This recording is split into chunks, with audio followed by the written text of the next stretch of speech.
Hi everyone. இன்னைக்கு பார்த்தீங்கன்னா நம்ம வெற்றி துளசியில் நம்ம துளசி வந்து 2 மாதம் கழிச்சு தான் நான் கல்யாணத்தை பண்ணிப்பேன் அப்படின்ற மாதிரி சொல்லிடுறாங்க. எல்லோரும் ரொம்ப அதிர்ச்சியாக வராங்க.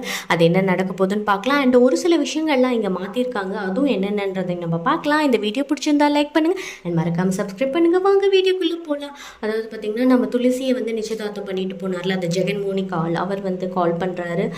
மாமா எப்போ மாமா கல்யாணம் அப்படின்ற மாதிரி கேட்குறாரு. உடனே அவருக்கு வந்து நான் கேட்டு சொல்கிறேன் மாப்பிள்ளை அப்படின்னு உடனே நம்ம துளசிகிட்ட கேட்கும்போது நம்ம துளசி வந்து சொல்கிறாங்க, இப்போதைக்கு கிடையாது, 2 மாதம் கழித்து பார்க்கலாம் அப்படின்ற மாதிரி சொல்லி அனுப்பிச்சிடுறாங்க.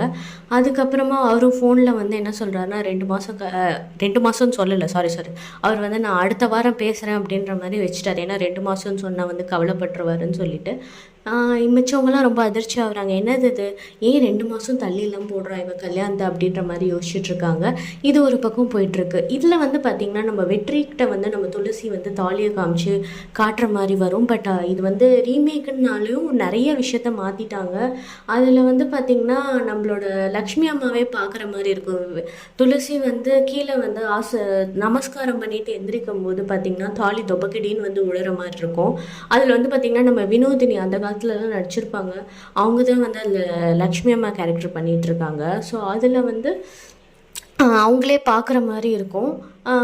துளசிக்கிட்ட வெற்றிக்கிட்ட இவங்க கேட்குற மாதிரி இருக்காது துளசி. அண்ட் இன்னொரு என்ன ஒரு பெரிய மாற்றம் பண்ணியிருக்காங்கன்னு பார்த்திங்கன்னா நம்ம அம்பிகா வந்து நம்ம கோயிலில் வந்து கும்பாபிஷேகம் மாதிரி காட்டுறாங்கல்ல, அது கலசம் அதெல்லாம் தூக்கிட்டு வருது. அங்கே வந்து அம்பிகாவை பார்க்குற மாதிரி அவங்க தான் வந்து அந்த சாமியார் கேரக்டர் மாதிரி காமிச்சிருப்பாங்க. பட் அங்கே வந்து என்ன காமிச்சிருப்பாங்கன்னா திடீர்னு வந்து இந்த வீட்லேயே வந்து ஒரு பெரிய சாமியார் வந்து ஒருத்தர் வர மாதிரியும் அவர் வந்து எல்லாத்தையும் சொல்கிற மாதிரி அவர் வந்து இந்த மாதிரி ஆல்ரெடி வந்து இவங்களுக்கு கல்யாணம் ஆகிடுச்சு, இவங்க தீர்க்க சுமங்கலி அப்படிலாம் சொல்கிற மாதிரி காமிச்சிருப்பாங்க. பட் இதில் வந்து இவங்க கோயிலே மீட் பண்ணுற மாதிரி மாற்றிட்டாங்க. அண்ட் இன்னொரு முக்கியமான விஷயம் வந்து பார்த்திங்கன்னா அதில் 5 பசங்க, அதாவது இதில் 2 பொண்ணு 2 பையன், அதில் 3 பொண்ணு 2 பையன்ற மாதிரி காட்டுவாங்க. அதில் மூத்த பொண்ணு வேற ஒருத்தங்க இருப்பாங்க. அவங்க பார்த்திங்கன்னா அந்த ரகுவோட கேரக்டரிஸ்டிக்ஸ்லேயே அப்படியே ஒரு ஃபீமேல் கேரக்டர் எப்படி இருக்குமோ அந்த மாதிரி தான் இருக்கும். அதில் என்ன ஒரு ட்விஸ்ட்னா வந்து மகேஷ் வீட்டுக்கு ஒரு நாள் இவங்க போவாங்க, அந்த பெரிய அக்கான்னு ஒருத்தங்க. பட் இந்த இதில் வந்து அந்த கேரக்டரே கிடையாது. அவங்க வீட்டுக்கு போயிட்டு அந்த வாட்ச்மேன் வந்து எதையோ ஒரு விஷயத்த வந்து பதுக்கி வச்சுருப்பாரோ மறைச்சி வச்சுருப்பாரோ, அதை பார்த்து பயங்கரமாக பயந்துருவாங்க. அவங்க வந்து அஞ்சலி வீட்டுக்குள்ளேயே போக விட மாட்டாங்கன்ற மாதிரி இருக்கும். ஸோ அதில் வந்து ஜான்வி ஆக்சுவலி அஞ்சலியோட பேர். இதில் வந்து பார்த்திங்கன்னா ஸோ அது என்னன்றது தெரியல. மகேஷ் வீட்டில் ஏதோ ஒரு விஷயத்தை பார்த்து பயப்படுவாங்க, அது என்னன்றதும் தெரியல. ஸோ இந்த விஷயத்த யார் வந்து தமிழில் பண்ண போகிறாங்கன்னு தெரியல.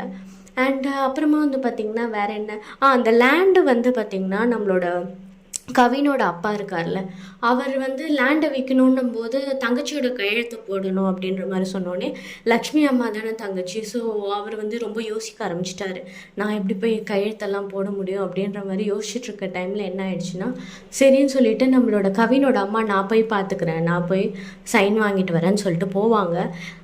இங்கே சிவராமன் ஐயாவுக்கு வந்து வேலை போனோடனே அங்கே வந்து ஆட்டோ ஓட்டுற மாதிரி காட்டுவாங்க. அவர் ஒரு பிஸ்னஸ் ஆட்டோ ஓட்டிட்டு இது பண்ணுற மாதிரி. ஸோ இந்த அண்ணியும் நாத்தனாரும் போகிற ஆட்டோ வந்து பிடிப்பாங்க. இவர் வந்து மாஸ்க் மாதிரி போட்டுட்டு அவர் தான் வந்து அந்த வண்டியில் ஆட்டோவில் கூட்டிகிட்டு போகிற மாதிரி காட்டுவாங்க. இதில் வந்து தமிழில் என்ன பண்ண போகிறாங்க தெரியல. ஸோ நிறையா இருக்குது, எக்ஸைட்டிங்காக இருக்குது. நான் நிறைய எபிசோட்ஸும் பார்த்துட்டேன். பட் எல்லாத்தையும் சொன்னால் சஸ்பென்ஸ் உடஞ்சிடும். ஸோ அதனால் நான் வந்து அப்கமிங் எபிசோட்ஸில் என்னென்னலாம் வருதுன்னு சொல்லிட்டு நானும் லைட்டாக மாடிஃபை பண்ணி எப்படி இப்படின்னு சொல்கிறேன். ஸோ மறக்காமல் வந்து சப்ஸ்கிரைபும் பண்ணுங்கள். தேங்க்யூ ஸோ மச் ஃபார் வாட்சிங்.